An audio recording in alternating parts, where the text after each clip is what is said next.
અન્ય લોકોમાં ખામી તો બધા લોકો શોધી કાઢે છે, પણ અન્યમાં સારું જોવાનું એ આપણો ગુણ દર્શાવે છે. ભગવદ્ ગીતાનો અધ્યાય 4 જ્ઞાન કર્મ સંન્યાસ યોગ અને શ્લોક 21મો. નિરાશીય યત ચિત્તાત્મા ત્યક્ત સર્વ પરિગ્રહ શારીરમ કેવલમ કર્મ કુર્વન આપનોતિ કિલ્બિષમ. ગુજરાતીમાં કહીએ તો આવો જ્ઞાની મનુષ્ય મન તથા બુદ્ધિને સંપૂર્ણપણે સંયમિત કરી કાર્ય કરે છે. પોતાની સંપત્તિના સ્વામિત્વનો સર્વથા ત્યાગ કરે છે અને જીવન નિર્વાહ અર્થે ખપ પૂરતું જ કાર્ય કરે છે. આ પ્રમાણે કર્મ કરતો તે પાપ પુણ્ય કર્મો ફળોથી પ્રભાવિત થતો નથી. બીજા શબ્દોમાં કહીએ તો જેને કસાયની ખેવના નથી, અંતઃકરણ અને ઇન્દ્રિયો સહિત જેણે શરીર જીત્યું છે, તે સઘળી ભોગોની સામગ્રીનો જેણે પરિત્યાગ કરી દીધો છે, એવા સાંખ્ય યોગી કેવળ શરીર સંબંધી કર્મ કરતો હોવા છતાં પણ પાપને પામતો નથી. ટૂંકમાં આગળના 21મા શ્લોકમાં ભગવાન નિવૃત્તપરાયણ કર્મયોગના સાધકના કર્મોની નિર્લિપ્તતાનું વર્ણન કરે છે. અહીં ભગવાન કહે છે કે શરીરને માત્ર ટકાવી રાખવા માટે જે જરૂરી છે એ કર્મ સિવાય બીજા બધા કર્મોનો જીવન મુક્ત યોગી ત્યાગ કરે છે. તેણે બધી સંપત્તિનો કર્યો હોય છે, ખરાબ અસર ઉપજાવે એવું કશું જ કર્મ તે કરતો નથી. મોક્ષની ઝંખના કરે એવા મોક્ષ માટે ધર્મ પણ પાપ છે, કારણ કે તેનાથી તે બંધનમાં બંધાય છે. એના માટે ધર્મ એ સોનાની સાંકળ છે. સોનાની પણ એ સાંકળ તો છે જ. યોગી તો ધર્મ અને અધર્મ અને એટલે કે સદ્ગુણ અને દુર્ગુણ બંનેથી મુક્ત હોય છે. એટલે અહીં કહેવાનો અર્થ છે કે જેણે શરીરને અંતઃકરણને અને શરીરને જેણે જીતી લીધા છે, જેણે ભોગનો સંપૂર્ણ ત્યાગ કરી દીધો છે, એ આસક્ત રહી કર્મ કરે છે અને પાપને પામતો નથી, એ પુણ્યાત્માને પામે છે. અહીં ભગવાનનો કહેવાનો અર્થ છે કે જેણે મન અને ઇન્દ્રિયો ઉપર કાબૂ કરી દીધો છે, જે મન અને આત્માને પણ કાબૂમાં કરી દે છે, બધા લોભોને છોડી દે છે, બધા ઈચ્છાઓનો ત્યાગ કરે છે, એને એ પોતાના શરીરને જરૂરી એવા માત્ર જ કર્મો કરે છે. બીજા કર્મો એ નિસ્વાર્થ ભાવે કરે છે, તેને પાપ લાગતું નથી. અંતરમાં એની દિવ્યતા હોય છે, એનામાં એન્ઝાયટી કે ફિયર હોતું નથી. એ અંદરથી એકદમ સ્વચ્છ થઈ નિર્મળ થઈને કામ કરતો હોય છે.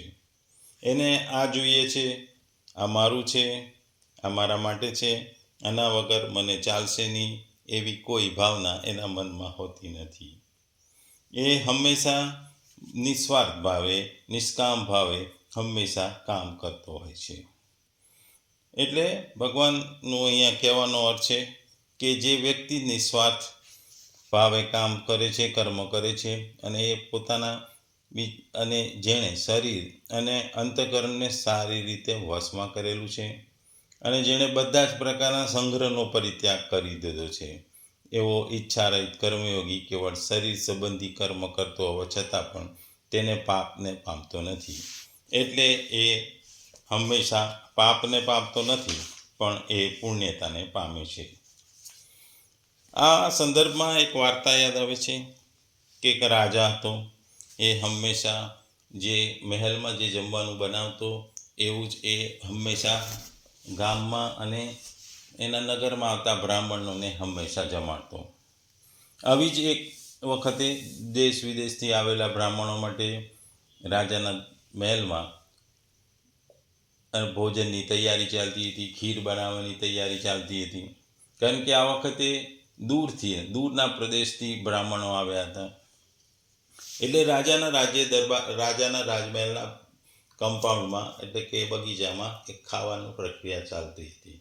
ખીર અને એ બધા પકવાનો પકાવી રહ્યા હતા. એ દરમિયાન એક સમડી એટલે કે ચીલ જેવું પક્ષી એક સાપને લઈને જતું હોય છે, ઉપરથી ઉડીને જતું હોય છે. સાપ ચીલના ચીલનામાંથી હાથમાંથી છટકવા માટે ટ્રાય કરતો હોય છે, એ ફેણથી ફૂંફાવડા મારતો હોય છે. એ બે વચ્ચે ઝપાઝપી ચાલતી હોય છે. એવો વૃક્ષ ખૂબ જ નીચા હોય છે, વૃક્ષથી થોડા ઊંચા હોય છે. આ દરમિયાન જે એની ચીલની પકડમાંથી છૂટવા સાપ ઘણા ફૂંફાડા મારતો હોય છે. આવા ફૂંફાડા મારતો હોય છે ત્યારે એ જે જગ્યાએથી પસાર થતો હોય છે ત્યાં નીચે એક ખીર બનતી હતી. એટલે એ ફૂંફાડામાંથી નીકળેલા ઝેરના કણો ઝેર એ ખીરમાં પડી. પણ આ વાતની રસોઈયાને ખબર નથી. રસોઈ તૈયાર થઈ ગઈ એટલે રાજાએ બ્રાહ્મણોને ભોજન આપ્યું. પણ ભોજન આપ્યા અને ખીર ખાધી પછી થોડી વારમાં બધા બ્રાહ્મણો મૃત્યુને પામ્યા. એટલે રાજાને આશ્ચર્ય થયું. એટલે રાજા વિચારમાં પડ્યો કે આ શું થયું. એટલે યમદેવે જોયું કે આટલા બધા બ્રાહ્મણો મરી ગયા છે, તો એનો પાપી કોણ એ મારે જોવું જોઈએ. એટલે એણે વિચાર કર્યું કે રાજા તો નિસ્વાર્થ ભાવે ભોજન કરાવતો હતો, એને તો ભોજન પાછું બનાવ્યું નહોતું, એટલે એને તો ભોજન રસોઈયાએ બનાવ્યું હતું એટલે એને ખવડાવ્યું. રસોઈયા નિસ્વાર્થ ભાવે કામ કરતા હતા, એમને ખબર નહીં કે ઉપરથી જે સાપ અને ચીલની ઝડપમાંથી જે ઝેર પડ્યું છે એમને નજરમાં ના આવ્યું, એમને ખબર ના પડી. બીજું, ચીલ એ હંમેશા આવી રીતે એનો ખોરાક માટે કોઈકનું ભક્ષણ કરતો હોય છે, એટલે એણે એની ફરજ એના કર્મ પ્રમાણે સાપને પકડ્યો હતો. સાપ પણ નેચરલી એને છૂટવા એ ફૂંફાડા મારતો હોય છે એટલે એ ઝેર પડે છે. એટલે યમદેવને થાય છે કે આમાં દોષી કોને ગણો. એટલે એને થાય છે કે લાઈ નગરમાં જવું અને હું જોઉં કે ભાઈ કોણ દોષી છે. કેમ કે આ 4 વ્યક્તિઓ તો માંથી કોઈ દોષ દેવાને લાયક નથી, કારણ કે બધા નિસ્વાર્થ ભાવે કામ કરતા, એમના કર્મ કરતા હતા, એમને ખબર નથી. એટલે એ જતા હોય છે. એ જોવે છે કે નગરમાં બીજા 4-5 બ્રાહ્મણો આવેલા હોય છે. એ એક સ્ત્રીને, એક ફળવાળી સ્ત્રીને જે ફળ વેચતી તેને પૂછે કે રાજાના મહેલમાં જવું હોય તો કયા રસ્તે જવું. તો એ સ્ત્રી એકદમ આવેશમાં આવીને બોલે છે કે તમે બ્રાહ્મણ છો, તમે જતા નહીં, કારણ કે રાજાએ આજે કેટલાય બ્રાહ્મણોને ઝેર આપીને મારી નાખ્યા છે.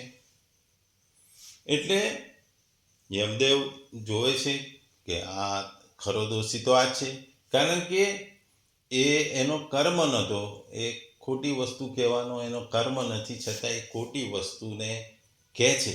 એટલે આ બધા જે બ્રાહ્મણો મૃત્યુ પામે એનો પાપનો દોષી તો આ સ્ત્રી જ છે, એટલે એને દોષી માને છે.